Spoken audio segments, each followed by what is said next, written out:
So, I want to try to write this down for all of you guys, but my phone is almost out of power, and I had to leave my charger down at the front. So we'll see if I actually get this out in time. Currently, I, Martina, JJ, Z, Joshua, and David are all locked in room 15. We currently have a group of what I can only describe as bipolar, overzealous, religious nutcases knocking on the door to our room. And no, this is not a commentary on anything. It's just the best way to describe the situation. With that lack of understanding out of the way, you may be asking yourself how we got ourselves into this situation. Well, to be completely transparent with you guys, I have no idea. But maybe from posting this story, someone out there might be able to clue me in. You guys tend to have good ideas. It started off as a strange day, but not the usual strange days that we have here at the motel. I mean, it was strange by the abundance of people that were there when I arrived for the night shift. There were two of what looked like party buses parked outside the gates. A huge group of people were standing at the front desk, and even from the inside of my car I could hear the commotion, which, let's just say, didn't give me much hope for my night when I would have to take over the position in a few minutes. "What the hell's happening there?" Martina asked. As I pulled my car around to the back of the building, I turned my head towards her in the passenger seat and said, "Well, last time I saw a group of that size show up, we were robbed of all of our mattresses. Let's just hope it's not that." She looked back at me and said, "I don't remember that.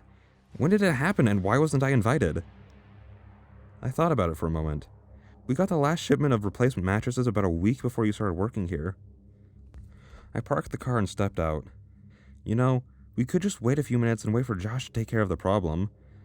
Like all of the problems in my life, you just ignore it until it goes away," she said while getting out of the car. "Oh, is that why you always ignore my texts?"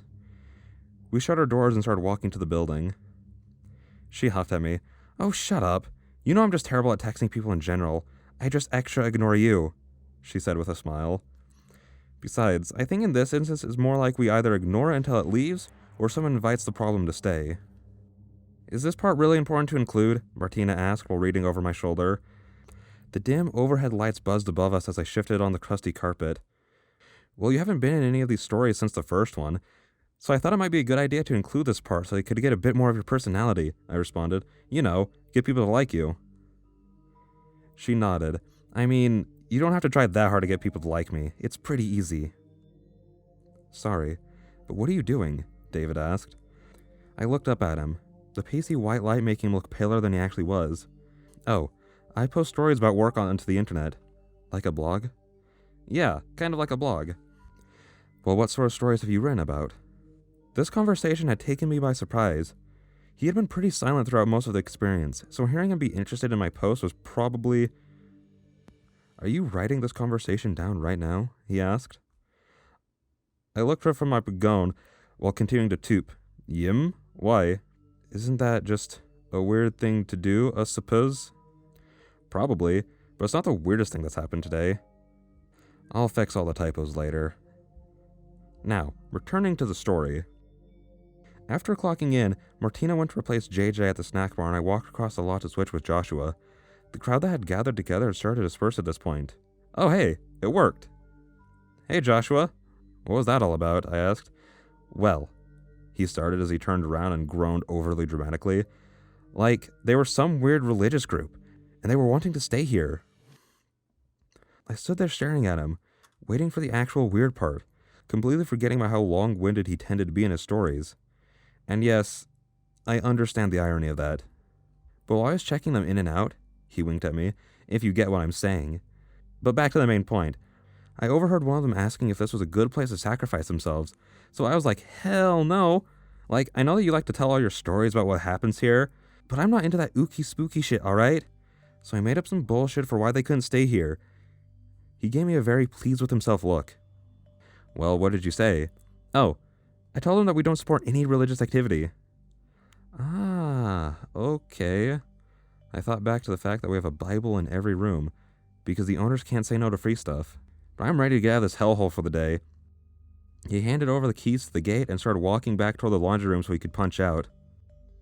I wished him a good day and turned my attention to the road where I saw something that made me nearly jump out of my skin. David. I don't know what it was. It was just a feeling that passed through me. It only lasted a moment, but it was enough to scare me. I collected myself and put on my best I'm a happy front desk attendant face, because he looked like he was close to having an anxiety attack. Hey, David. I tried greeting him in a way to try and put him at ease. How can I help you? He looked down, presumably having a staring contest with the dirt at his feet. Well, you see, I came to talk to you about that job offer. I wanted to accept, if you're still looking... if you're still offering, that is. I didn't know what to say. Why? Why would this guy, who looks like he could buy me and everything I own with his pocket change, want a job here? Why would anyone want a job here? And don't judge me, I have my own reason. I'm sorry. I obviously overstepped here. Have a good day. He started to turn away from me. Oh shoot, I forgot to respond. No, wait. The job's still available. My brain just turned off there for a second. He turned back to me with a look of such pure, genuine sadness that I thought he was about to break down. I'm so sorry. Are you okay? Oh, I didn't mean it like that. It was a joke.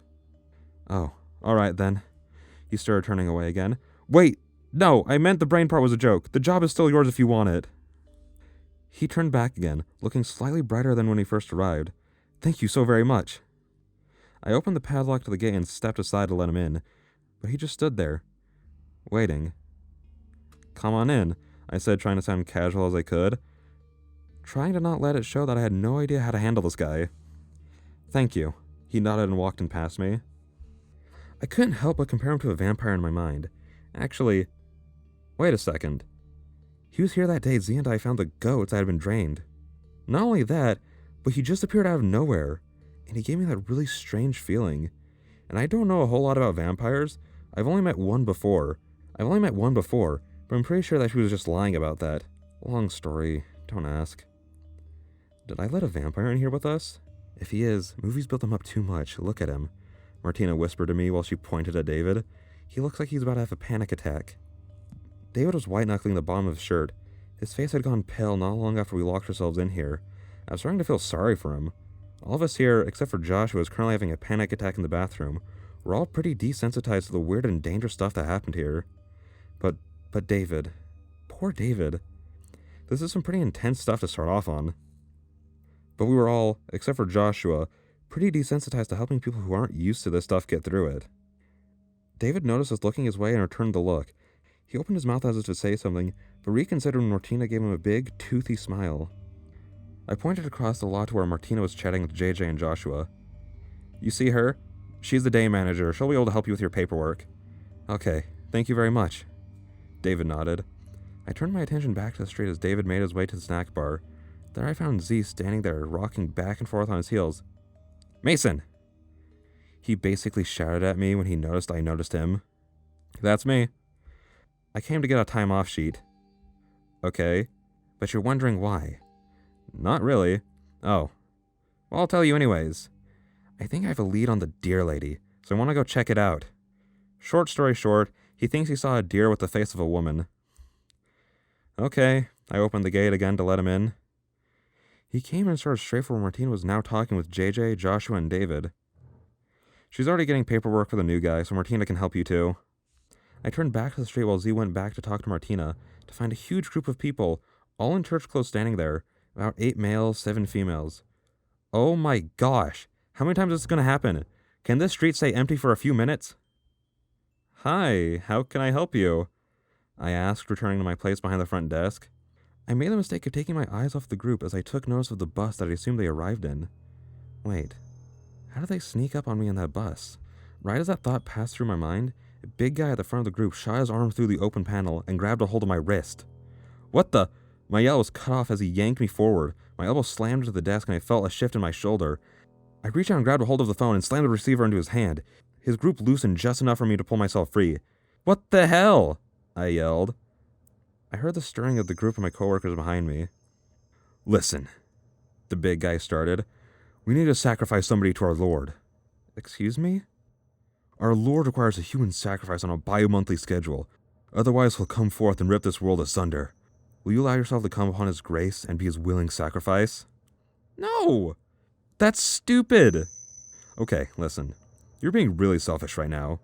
Screw you, sacrifice yourselves! What? No, that's weird. This whole thing is Screw this, one of the churchgoers said, reaching into the bus. He pulled out what looks like, from what someone who knows literally nothing about guns, a hunting rifle. Well, that's not good.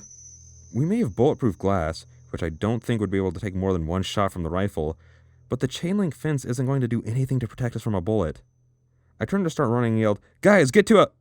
Slam! I ran right into Martina, making us accidentally headbutt each other. Shit, Mason! She fell a step back, rubbing her forehead. I grabbed her with my non-damaged arm and started dragging her along behind me. "Get to a room!" I yelled at the group that were still standing around the snack bar. JJ saluted me and wrapped his arms around David's waist and hoisted him up over his shoulder. "Excuse me," David protested while JJ started running towards the nearest flight of stairs. Following his example, me and the other attendants sprinted up the stairs and into the nearest room. As I was about to get into the room, at the back of the line, I heard the low rum of a big engine. I turned around, hoping that they were piling back into their bus and leaving. Right as I registered that the bus was still off and there were no other vehicles in sight, I heard a rifle shot impact the brick right above our heads as we ducked into the room. Now you're basically caught up to where we are. We've been trapped in this room for the past 4 hours. I tried sending an email to Anna in court, but the Wi-Fi decided to horror movie us and not work. Occasionally, we'll hear faint barking, which I assumed was coming from the sniffler, which I had left in my car. Which I guess means that these guys all have blood on their hands. Either that, or they aren't human. But I think a cult that's been sacrificing people every other month are probably more likely to be killers. For now, though, that's all there is to update. I'm not even sure when I'll be able to upload this considering the whole no internet. But until then, I'll see you all again soon. Okay, so I was just about to put my phone down when something happened. We're all sitting around listening to the cultist. Z had fallen asleep in a chair. JJ had sprawled out on the bed, doodling with a notepad and pen that we provide. Martina had fallen asleep leaning against me. David had finally started calming down, and I was just about to go back through the post to look for spelling errors. It's starting to look like any other kind of lockdown at the motel. That was when the cultist's shouts turned to screams. Everyone woke. David and JJ shot to their feet. JJ hit his head on the ceiling. "What was that?" David asked, looking at each of us frantically. Great. He's freaking out again. We all stood and instinctively moved to the window. "The hell?" JJ voiced what we were all thinking. Blood, guts, and shredded bodies littered the grounds outside the gates. Some entrails managed to intertwine themselves around the chain links, making what looked like a helix of metal and organs. Blood had splattered against the glass panel, and on the front desk near the panel, the bodies looked like someone had taken a rake of swords across each one of them. Some of them seemed to have been thrown after being cut by the thick droplets of blood that led away from some of the bodies. I started counting. 9, 10, 11. Where are the other 4? More screams rang out behind us as the sniffler went ballistic. Sparks pierced through the building over the sounds of screams, which soon stopped as soon as it started. With the screams gone, the barks only came through much louder than before. We all stood in silence, taking in what just happened. "I'm not cleaning that," said JJ. Oh, hey, it uploaded. Oh, shit. The email went through right as the screaming started.